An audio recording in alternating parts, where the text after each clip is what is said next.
This is a segment for startups or small businesses who are still trying to find their way.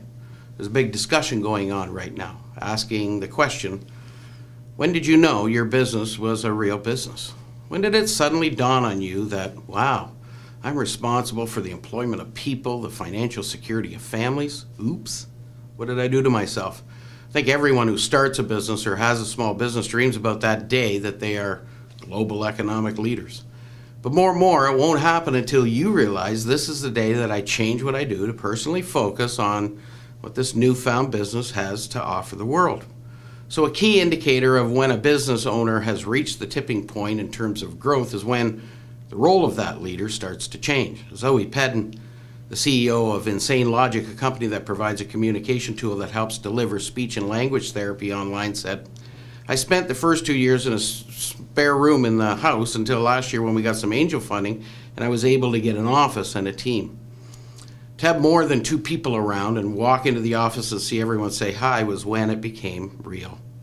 Another entrepreneur, the founder of the Jolly Hog, said the moment came when he saw thousands of customers eating his food at a local community event.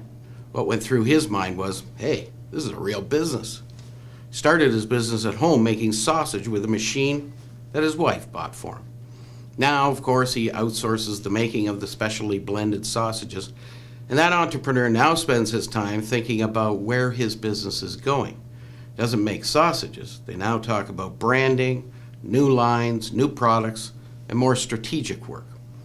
However, we know many businesses stay small because it's hard to give up.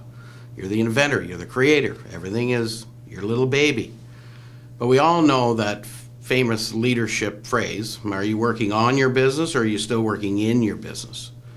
I think the true leaders and those with it inbred just do it automatically.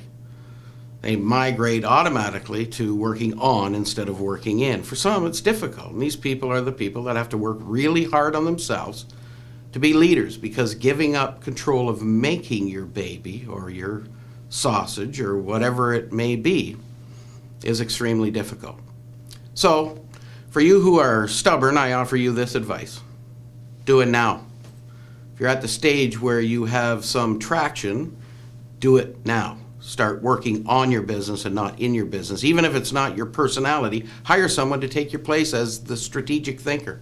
You keep making the sausages, no problem, unless you reject growth. This past week, we honored our business community with awards for excellence.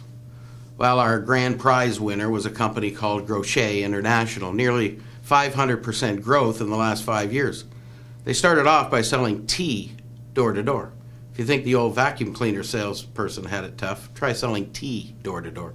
The owner's husband said in the acceptance speech that once the company got to $500 in annual sales, $500, the audience largely laughed, they moved up to the dining room from the laundry room, and when it got to $1,500 in sales, wow, we moved into the garage. The business went crazy. Today they have 4 warehouses across Canada. They're in 28 countries in the world, have nearly 50 employees. The thought wasn't to make a business. The thought was to be bolder.